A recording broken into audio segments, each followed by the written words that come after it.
Right బంగాళాఖాతంలో అల్పపీడన ప్రభావంతో ఏపీలో భారీ వర్షాలు కురవనున్నట్లుగా వాతావరణ కేంద్రం తెలిపింది. పలు జిల్లాలకు ఎల్లో అలర్ట్ జారీ చేసింది.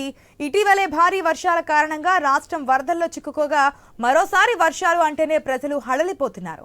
భారీ వర్షాల నేపథ్యంలో ప్రజలు అప్రమత్తంగా ఉండాలని వాతావరణ శాఖ తెలిపింది. గంటకు 30 నుంచి 40 కిలోమీటర్ల వేగంతో గాలులు వీస్తాయని పేర్కొంది. పిడుగులు పడే అవకాశం ఉందని, పచ్చని చెట్ల దగ్గర నిల్చోవద్దని హెచ్చరించింది.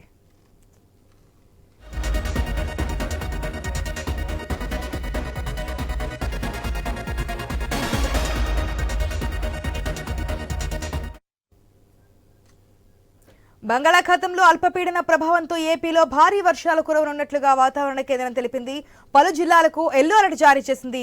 ఇటీవలే భారీ వర్షాల కారణంగా రాష్ట్రం వరదల్లో చిక్కుకోగా మరోసారి వర్షాలంటేనే ప్రజలు హడలిపోతున్న పరిస్థితి. భారీ వర్షాల నేపథ్యంలో ప్రజలు అప్రమత్తంగా ఉండాలని వాతావరణ శాఖ తెలిపింది. గంటకు 30 నుంచి 40 కిలోమీటర్ల వేగంతో గాలులు వీస్తాయంటూ పేర్కొంది. పిడుగులు పడే అవకాశం ఉంది కాబట్టి చెట్ల కింద ఎవరు ఉండొద్దంటూ కూడా హెచ్చరికలు జారీ చేసింది. పూర్తి అప్డేట్స్ మా ప్రతినిధి రాజు ద్వారా తెలుసుకుందాం. రాజు, మరొక అల్పపీడనం రాబోతోంది. గతంలో కూడా చూసాం, కానీ అంత ఎఫెక్ట్ కనిపించలేదు. ఈసారి మళ్ళీ భారీ వర్షాలు కురవచ్చంటూ వాతావరణ శాఖ చెప్తూ ఉంది. మరి ముందుగానే ప్రభుత్వం ఏదైనా అలర్ట్ కాబోతుందా? డీటెయిల్స్ ఏ విధంగా ఉన్నాయి?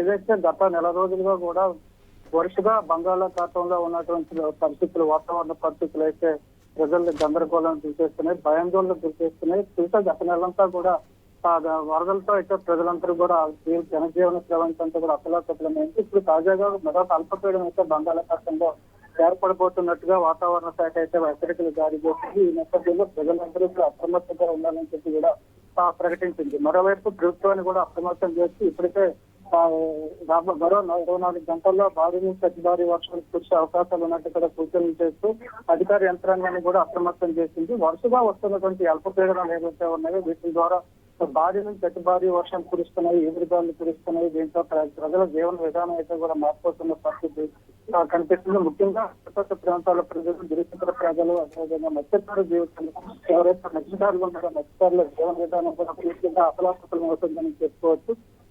ఇప్పుడు తాజాగా వస్తున్నటువంటి అల్పపీడన ప్రభావంతో మరో 2 రోజుల్లో రాష్ట్ర వ్యాప్తంగా కూడా ఇక్కడ శ్రీకాకుళం దగ్గర నుంచి కృష్ణా జిల్లా వరకు కూడా ఉన్నటువంటి అన్ని ప్రాంతాల్లో, కోస్తా జిల్లాల్లో కూడా భారీ నుంచి అతి భారీ వర్షాలు పడే అవకాశాలు ఉన్నట్టుగా తెలుస్తుంది. దీంతో ఇప్పటికీ గత నెల రోజులుగా కురుస్తున్నటువంటి వర్షాలు, అదేవిధంగా వరదల కారణంగా జలాశయాలు, చెరువులు కూడా పూర్తి నిండికొండల్లా ఉన్నాయి. ఇప్పుడు తాజాగా వర్షాలు పడే అవకాశం ఉన్న నేపథ్యంలో వాటికి గంటలు పడే అవకాశాలు కూడా ఉన్నాయి. కాబట్టి అధికారులు అందరూ కూడా ముందస్తు చర్యలు చేపట్టాల్సిన పరిస్థితి కనిపిస్తుంది. ఇదే నేపథ్యంలో ఏదైతే లోతట్టు ప్రాంతాల్లో ప్రజలు ఉన్నారో వాళ్ళందరినీ కూడా సురక్షిత ప్రాంతాలకు తరలించాల్సి ఉంది. సముద్ర తీర ప్రాంతాల్లో ఉన్న మత్స్యకారులందరినీ కూడా సురక్షిత ప్రాంతాలకి, పునరావాస కేంద్రాలకు కూడా తరలించే అవకాశాలు ఏర్పడే అవకాశాలు ఉన్నాయి. ఇదంతా కూడా అధికార యంత్రాంగం అంతా కూడా అప్రమత్తం అవ్వాలని చెప్పి వాతావరణ శాఖ అయితే ప్రకటించింది. ఇప్పటికే చూసుకుంటే విశాఖపట్నం, విజయనగరం, శ్రీకాకుళంతో పాటు అల్లూరు సీతారామరాజు జిల్లా, పార్తపురం మండలం జిల్లాల్లో గత